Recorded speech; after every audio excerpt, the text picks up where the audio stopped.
This is the best moments of the Barbecue Central show in 10 minutes or less. Ever wish you could re-listen to your favorite interview or segment? Do you enjoy hearing older shows for the first time in years? Then the best moments of the Barbecue Central show in 10 minutes or less is just what you need. Thanks for listening and enjoy the show. Greetings and welcome to this edition of the best moments of the Barbecue Central show in 10 minutes or less. I am your host, John Solberg, and this edition is being brought to you by The Butcher Shop. The Butcher Shop is home of the A9 Master Kobe briskets, where they are always hand-picked. This father and son team has operated this retail meat market in Pensacola, Florida for the past 15 years. Kevin and Jordan ship nationwide to the biggest names in barbecue. The A9 brisket won both sides of the American Royal Cook-Off, and that happened in 2019. They also ship some of the finest prime, dry-aged Australian Wagyu and Japanese Wagyu steaks to people just like you and me who aspire to be the kings of their backyards. The Butcher Shop always has Berkshire, Compard Duroc, Allegiance Duroc, and Prairie Fresh all-natural pork in stock, and again, always hand-picked just for you. Now, are you into wild game items? Bison, venison, elk, camel, even ostrich. Have you been searching for those 10 to 12 pound boneless turkey breasts featured on How to Barbecue Right? The Butcher Shop has them in stock and they are ready to ship to you today. So whether you're looking for the best competition, briskets, ribs, or pork butts, or you just want to have a better option to cook in the backyard, give the Butcher Shop a call today. 850-458-8782. That's 850-458-8782. Or you can get a hold of them on Facebook, facebook.com/thebutchershop. Shop is spelled S-H-O-P-P-E, and this is what is going on today here on the show. Taken from June the 6th, 2015, the good doctor himself, Ray Lampe, is in. Greg and Ray are going to catch up on just some good old stuff. Let's just get right into it. Here's Greg and Ray from June the 2nd, 2015. Ray, one of the other things I wanted to ask you about, and I can't believe I forgot to mention as I was going through the introduction here, Hall of Famer Ray Lampe. One of the, announcements, and it was done by himself, Steven Raichlen, that he's going to be going in as a Hall of Fame inductee 2015 this year at the American Royal, under, which I could not believe, the celebrity/humanitarian category, which I was supposed to go under this year. Nevertheless, I heard the vote was close. If I have to get beaten out by one guy, I mean, I guess it's Steven Raichlen. But in all seriousness, you're okay with that one, Greg? This time, yes. Next year, I can't think of anybody that should be beating me. So Steven Raichlen was the only one hanging out there that I was going to be okay with. You look at his career in barbecue and the legacy that he's leaving and what he's still currently doing, even as, and I always say, let's do away with those categories and let's just usher in, 3, 4, 5 people a year just as they are, because people know who they are and they should be in there.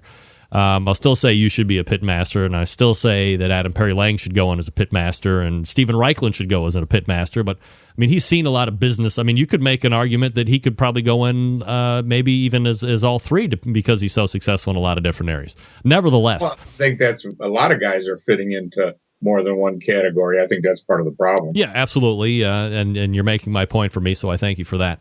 But I mean, as you kind of look at what he has been able to accomplish over his career, I mean, is there anybody more deserving than Steven Raichlen to finally get this honor? Well, it's hard to say is there anybody, because we're so late in doing this that there's a lot of people that belong in the Barbecue Hall of Fame. But I don't know how anybody can even. I mean, Steven, first time I met Steven, I thanked him for opening all the doors that I get to walk through. And, a lot of people thank me in that fashion. Steven was there before I was. And I remember when I got my first book deal, they wanted me to write 3 books because Steven's books were just starting to kick ass. And they thought, we got to jump on this bandwagon. We need somebody to do that for us. And I'm not the prolific writer that Steven is. I mean, he writes, his books are just over the top compared to what anybody else writes. And I've obviously made a career out of it, but I've never scratched what he's done in the cookbook business. He certainly deserves it. Ray Lampe joining us here on the show for the Ask Dr. Barbecue segment. AskDRBBQ.com if you want to write in and have a question answered by Dr. Barbecue Ray Lampe. I do have one question by the Ray that came in that I want to ask you about since we missed it last time. This one, since it's getting, in Cleveland, it's not getting any warmer out. I mean, it was 45 freaking degrees here last night, if you can believe it. People were covering their shrubs June 1st. I couldn't believe it because they're afraid of the frost that's coming. But inevitably, at some point, it will get warmer here, and people are going to be outdoors cooking more and more. So people want to do burgers. And so the question is, ask Ray if you can have him give us what he thinks is the best burger recipes. And, of course, starting out with that base, meat and fat, and should you grind your own and shouldn't you grind your own, all that good stuff. I'll tell you exactly what I do. Now, when I go we have Publix is the main grocery store here. They have chuck, round, sirloin, and they have something they call market ground beef. What that is the trimmings that they're grinding in the store. Because they don't cut up animals, but they still cut up those the primal pieces, and there's a lot of scrap. And they do grind that up, and it's actually store ground meat. It's a combination of probably all pretty good stuff. And I buy that all the time, and I'm totally happy with it. So if your store, ask the guy, because that chuck, that round, and that sirloin at Publix is all coming out of a big tube, got ground somewhere far away. They'll regrind it to make it look like it just got ground, but that stuff is not getting ground at the store the first time. So don't buy that stuff. Now, if you can find meat that's being ground at the store, yeah, I'm comfortable with that. I rarely grind meat. I ground some pork today to make Italian sausage. I'm fully set up to ground beef if I feel like it, but I don't see the reason to. I can get that good ground market beef.